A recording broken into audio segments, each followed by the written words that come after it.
வணங்கி ஒருவனாக ஒருநிலைப்பட்டு அந்த வேட்பெருமாள்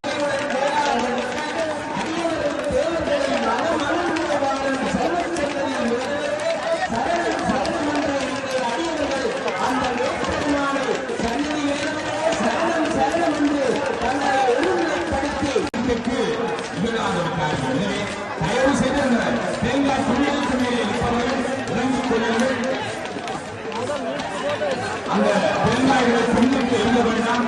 தயவு செய்து அங்கே வெட்டப்பட்டிருக்கின்ற கல்லியை தேங்காய் உடையுங்கள். தேங்காயினுடைய இளமையின் நலமாசு அதை நீராடினால் மகாபெரிய பாவம். எனவே இதையெல்லாம்